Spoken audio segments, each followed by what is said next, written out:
नमो ब्रह्मणे नमस्ते वायो त्वामेव प्रत्यक्षं ब्रह्म वदिष्यामि ऋतं वदिष्यामि सत्यं वदिष्यामि तन्मामवतु तद्वक्तारमवतु अवतु माम् अवतु वक्तारम्। सर्वेभ्यो नमो नमः। भारतीय ज्ञान परंपरा में चरित्र निर्माण एवं व्यक्तित्व का समग्र विकास इस विषय के अंतर्गत आस्तिक एवं नास्तिक दर्शनों का सामान्य परिचय इस विषय को लेकर के कुछ चिंतन करेंगे। विद्यार्थियों, दृश्यते अनेन इति दर्शनम, सत असत पदार्थों के ज्ञान को दर्शन कहते हैं। अर्थात जिसके द्वारा हम सत असत पदार्थों का ज्ञान प्राप्त करते हैं वह दर्शन है। सारे दर्शन संसार के अभ्युदय हेतु तथा मनुष्यों के समस्त दुखों से निवृत्ति करने हेतु प्रयासरत ऐसे महान ग्रंथ हैं जो हमारे लिए इहलोक से परलोक तक यात्रा कराने में सुगम मार्ग बनते हैं और यह बताते हैं कि तमेव विदित्वाति मृत्युमेति नान्यः पंथा विद्यते अयनाय। अर्थात दर्शनों के माध्यम से हम उस दर्शनीय को जानकर ही इस दृश्य संसार में अदृश्य मार्ग का अवलंबन कर द्रष्टव्य तक पहुंच सकते हैं। अतः वेदों के उपांग दर्शन ही हैं जो दृष्टा के दर्शन कराने में समर्थ हैं। समस्त भारतीय दर्शनों को आस्तिक नास्तिक भेद से दो भागों में विभक्त किया गया है। जो दर्शन ईश्वर तथा वेदोक्त बातों पर विश्वास नहीं करते हैं वे नास्तिक वर्ग में परिगणित होते हैं। उन दर्शनों में चारवाक दर्शन, जैन दर्शन और बौद्ध दर्शन प्रमुख रूप से आते हैं तथा जो दर्शन ईश्वर तथा वेदों पर विश्वास ही नहीं करते प्रत्युत परम प्रमाण मानकर वेदानुकूल बातों का व्याख्यान करते हैं, ऐसे दर्शन आस्तिक दर्शन की कोटि में आते हैं। आस्तिक दर्शनों के नाम इस प्रकार हैं: न्याय दर्शन, वैशेषिक दर्शन, सांख्य दर्शन, योग दर्शन, मीमांसा दर्शन और वेदांत दर्शन। ये षट दर्शन आस्तिक कहलाते हैं। अस्ति नास्ति दिष्टम मतिः इस पाणिनीय सूत्र के अनुसार निर्मित आस्तिक और नास्तिक शब्द का अर्थ है अस्ति मतिः यस्य ईश्वरादि विषये स आस्तिकः। अर्थात जिसकी ईश्वरादि विषय में मति है वह आस्तिक तथा नास्ति मतिः यस्य ईश्वरादि विषये स नास्तिकः। जिसकी ईश्वरादि विषय में मति नहीं है वह नास्तिक कहता है। आइए इस प्रथम आस्तिक दर्शनों का हम यह सामान्य परिचय जानेंगे। सर्वप्रथम न्याय दर्शन को लेते हैं। यह दर्शन महर्षि गौतम द्वारा रचित है। इस दर्शन में प्रमाण, प्रमेय, संशय, प्रयोजन, दृष्टांत, सिद्धांत, अवयव, तर्क, निर्णय, वाद, जल्प, वितंडा, हेत्वाभास, छल, जाति, निग्रह स्थान इन 16 पदार्थों के तत्व ज्ञान से मोक्ष प्राप्ति का दर्शन किया गया है। विद्ययामृतमश्नुते इस वेद मंत्र के अनुसार मोक्ष प्राप्ति का यह क्रम इस दर्शन में इस प्रकार बताया गया है कि पदार्थों के तत्व ज्ञान से मिथ्या ज्ञान की निवृत्ति होने से राग, द्वेष, लोभ आदि दोषों की निवृत्ति, अशुभ कर्मों में प्रवृत्ति का न होना, तत्पश्चात जन्मादि दुखों की निवृत्ति से मोक्ष प्राप्त होता है, यह बताया है। प्रमाणैरर्थ परीक्षणम न्यायः, इस न्याय की परिभाषा के अनुसार न्याय करने की पद्धति का निर्देश है। संशयास्पद विषयों में निर्णय करने की विधि बताई गई है तथा जो वेदादि शास्त्रों और ईश्वर को नहीं मानते हैं उनके साथ वाद विवाद कैसे करना चाहिए, उनको पराजित करने के लिए पंचावयव रूप परार्थानुमान की विशेष पद्धति का भी इस दर्शन में उल्लेख है। इस दर्शन में ईश्वर को निराकार, सृष्टिकर्ता, सर्वव्यापक और जीवात्मा को शरीर आदि से भिन्न तथा प्रकृति को अचेतन तथा सृष्टि का उपादान कारण मानकर स्पष्ट रूप से त्रैतवाद का प्रतिपादन किया गया है। इस दर्शन में महर्षि वात्स्यायन का भाष्य पठनीय है, जो उपलब्ध भी है। वैशेषिक दर्शन को लेते हैं। यह दर्शन महर्षि कणाद द्वारा रचित है। यतोभ्युदय निःश्रेयस सिद्धि स धर्मः, इस सूत्र से आरंभ होने वाले इस दर्शन में धर्म के सच्चे स्वरूप का कथन किया गया है। सांसारिक उन्नति तथा निःश्रेयस सिद्धि के साधन को धर्म माना गया है। अतः मानव के कल्याण के लिए तथा पुरुषार्थ चतुष्टय की सिद्धि के लिए धर्म का अनुष्ठान करना परमावश्यक माना गया है। धर्म के सत्य स्वरूप को न समझकर वर्तमान में मतांतर वालों ने संसार में जो बाह्याडंबर फैलाकर रखा है, जिसके कारण लोग पारस्परिक विद्वेषाग्नि में झुलस रहे हैं, उसका समूल निराकरण धर्म के सत्य स्वरूप को समझने से ही हो सकता है। इस दर्शन में 6 पदार्थों, द्रव्य, गुण, कर्म, सामान्य, विशेष और समवाय के साधर्म्य और वैधर्म्य के तत्व ज्ञान से मोक्ष प्राप्ति मानी गई है। इसमें जीव और ब्रह्म के अपने अपने विशेष धर्म बताए गए हैं।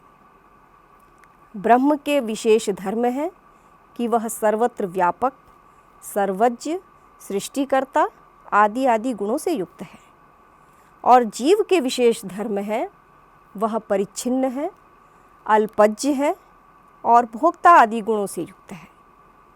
अतः जीव आत्मा और ब्रह्म परम आत्मा में भिन्नता है। यह दर्शन कारण गुण पूर्वकः कार्य गुणों दृष्टः, अर्थात कारण के गुण कार्य में होते हैं, इस सिद्धांत पर चलता है। न्याय दर्शन के सूत्रों पर प्रशस्त पाद भाष्य वर्तमान समय में उपलब्ध होता है, इसे हमें पढ़ना चाहिए।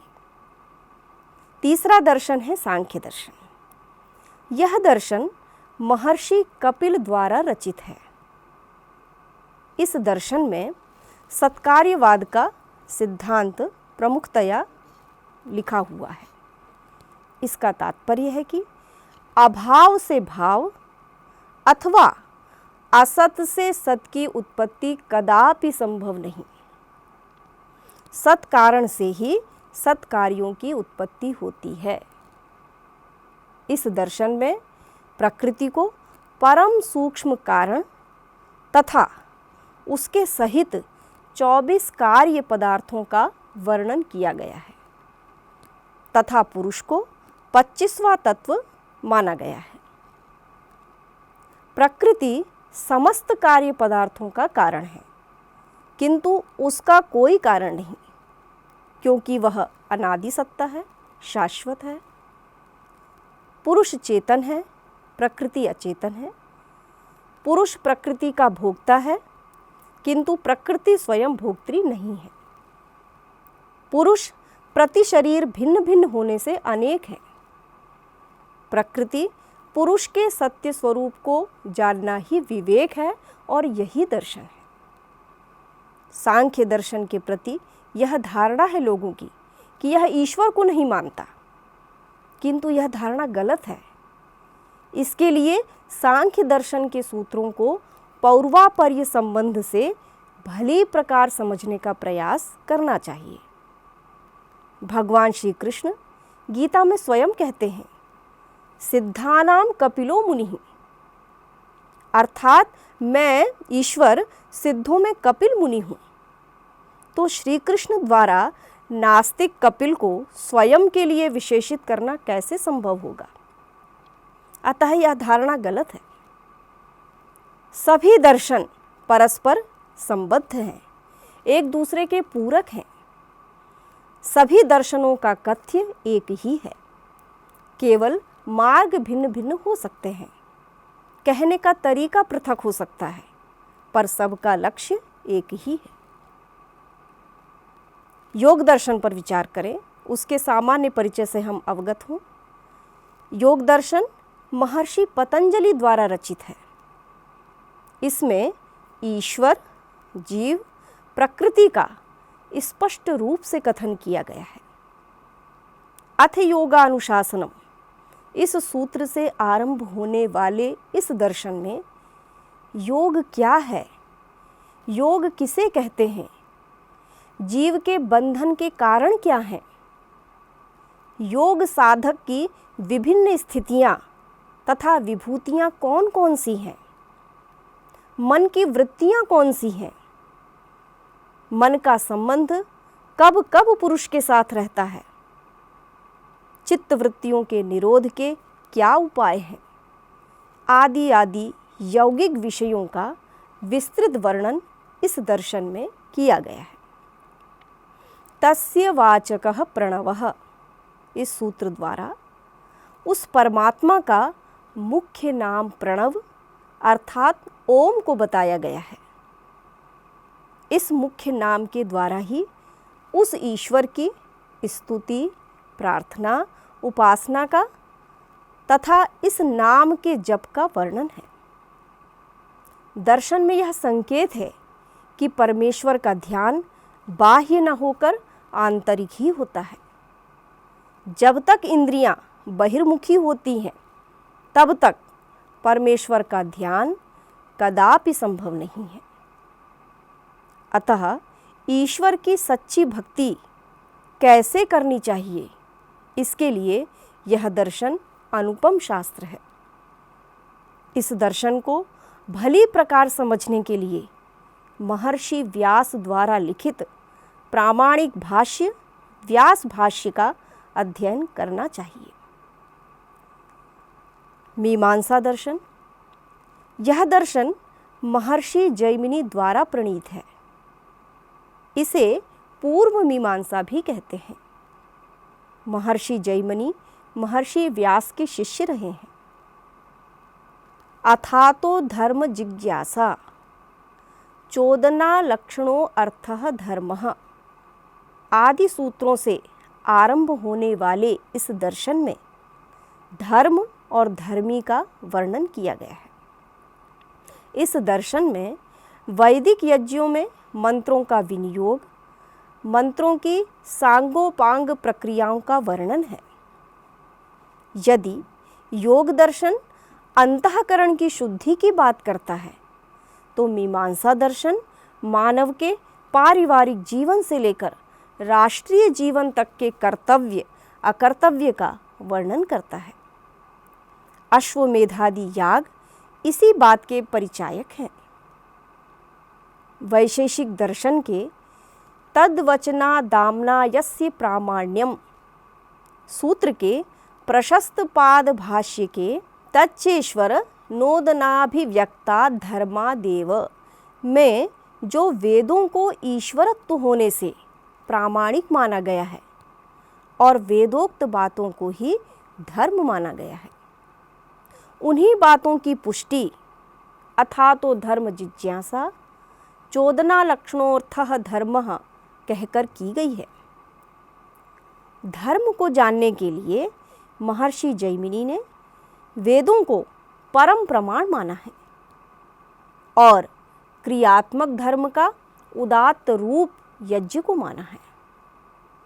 इस दर्शन में ऋत्विक कर्म विचार, यज्ञादि का वैज्ञानिक वर्णन, वेद का लक्षण, वेद और ब्राह्मण ग्रंथों में भेद, वेदों को स्वतः प्रामाण्य, मंत्रों के स्वर सहित पाठ तथा यज्ञों में एक श्रुति पाठ पर विचार, देवता विचार, यज्ञाधिकार, स्त्रियों को यज्ञाधिकार आदि महत्वपूर्ण विषयों पर इस दर्शन में विचार किया गया है। वेदांत दर्शन महर्षि व्यास द्वारा प्रणीत है। इस दर्शन को ब्रह्मसूत्र अथवा उत्तर मीमांसा भी कहते हैं। इस दर्शन पर शंकराचार्य, रामानुजाचार्य, मध्वाचार्य आदि विभिन्न आचार्यों ने व्याख्याएं करके अपने अपने मंतव्य प्रस्तुत किए हैं। वेदों का अंतिम सिद्धांत वेदांत कहलाता है। व्यास मुनि के शिष्य जैमिनी ने पूर्व मीमांसा में जिन सिद्धांतों का प्रतिपादन किया है वह व्यास मुनि को अभीष्ट है। अतः व्यास मुनि ने जैमिनी द्वारा प्रोक्त धर्म जिज्ञासा को ब्रह्म जिज्ञासा का आधार संकेत करते हुए ब्रह्म का विशेष रूप से प्रतिपादन किया है, क्योंकि धर्म का उद्देश्य ही है मोक्ष तथा ईश्वर की प्राप्ति। अथातो ब्रह्म जिज्ञासा इस सूत्र से आरंभ करते हुए महर्षि व्यास ब्रह्म को जगत का निमित्त कारण मानते हैं। अथातो ब्रह्म जिज्ञासा इस सूत्र से यह भी स्पष्ट है कि जिज्ञासा ज्ञेय के लिए ही हो सकती है। अतः ज्ञेय और ज्ञाता भिन्न भिन्न हैं। इसके अतिरिक्त वेदांत दर्शन में ब्रह्म की उपासना के लिए यम आदि योगांगों के अनुष्ठान करने का वर्णन किया गया है। इस प्रकार ये षट दर्शन 6 ऋषियों द्वारा प्रणीत हैं। ऋषि शब्द का अर्थ ही होता है जो किसी पदार्थ का साक्षात्कार कर लेता है और करा भी देता है। इन षट दर्शनों का मुख्य उद्देश्य है सृष्टि के मूल तत्व प्रकृति तथा चेतन तत्व जीवात्मा और परमात्मा का यथार्थ ज्ञान करके दुखों से निवृत्त होना। इन ऋषि प्रणीत दर्शनों के अध्ययन द्वारा हम यथार्थ ज्ञान को प्राप्त कर परम तत्व का साक्षात्कार करने के योग्य हो सकते हैं। इन षट दर्शनों में कोई विरोध नहीं है। इस बात को इस प्रकार समझ सकते हैं कि मीमांसा दर्शन का कहना है ऐसा कोई कार्य जगत में नहीं होता जिसके बनाने में कर्म चेष्टा न की जाए। वैशेषिक दर्शन कहता है समय न लगे बिना कुछ नहीं बन सकता। वहीं न्याय का कहना है उपादान कारण न होने से अर्थात बिना साधन के कुछ नहीं बन सकता। योग दर्शन कहता है कि बिना विचार किए कुछ नहीं बन सकता। सांख्य कहता है तत्वों का मेल हुए बिना कुछ नहीं बन सकता। और वेदांत कहता है कि यदि बनाने वाला न बनाए तो कोई भी पदार्थ नहीं बन सकता। इस प्रकार भिन्न भिन्न दर्शनों की ये सारी बातें एक ही तंतु में आकर जुड़ती हैं, एक ही पदार्थ पर विचार कर रही हैं। अंतर केवल इतना है कि कोई किसी बात को रख रहा है, कोई किसी पक्ष को रख रहा है। इसी प्रकार सभी दर्शनों के प्रत्येक चिंतनीय विषय का लक्ष्य एक ही होता है, केवल चिंतनीय बिंदु भिन्न भिन्न प्रतीत होने से विरोध सदृश प्रतीत होता है। इन आस्तिक दर्शनों के अतिरिक्त 3 नास्तिक दर्शन हैं: चार्वाक दर्शन, जैन दर्शन और बौद्ध दर्शन। चार्वाक जड़वादी एवं भौतिकवादी दर्शन है, इसीलिए यह अधिक प्रतिष्ठित नहीं हो सका। इस मत का नाम लोकायत भी है। लोक में आयत विस्तृत होने के कारण यह लोकायत कहलाया। इस दर्शन के प्रथम आचार्य बृहस्पति माने जाते हैं, अतः इसे बारहस्पत्य दर्शन भी कहा जाता है। कृष्णपति मिश्र अपने प्रबोध चंद्रोदय में लिखते हैं कि यह दर्शन सुखोपभोग को ही मानव जीवन का लक्ष्य मानता है। यह परलोक नहीं मानता, मृत्यु को ही मोक्ष मानता है। यावत् जीवेत सुखम जीवेत, ऋणम कृत्वा घृतम पिबेत, भस्मीभूतस्य देहस्य पुनरागमनम कुतः। अर्थात जब तक जियो सुख से जियो, भोग विलास में जियो, भले ही इसके लिए आपको ऋण या उधार ही क्यों न लेना पड़े, क्योंकि मरने के बाद यहाँ पुनः आना ही नहीं है। अतः निश्चिंत होकर स्वेच्छया जीवन जियो, यह इस दर्शन का सिद्धांत है।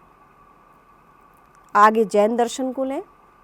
जैन दर्शन में जिन शब्द आता है, जिन शब्द से ही जैन शब्द बना है, जिसका अर्थ है विजयी होना, अर्थात राग द्वेष आदि शत्रुओं पर विजय प्राप्त करने वाला मुक्त पुरुष, जिसे वीतराग या महावीर भी कह सकते हैं, वह जिन है। जैन अपने धर्म प्रचारक को तीर्थंकर कहते हैं, जिसकी संख्या 24 है, जिनमें ऋषभ देव प्रथम तीर्थंकर माने जाते हैं। सर्वज्ञ सिद्ध पुरुष को अरहत भी कहते हैं। जैन धर्म के 2 संप्रदाय हैं, श्वेतांबर और दिगंबर।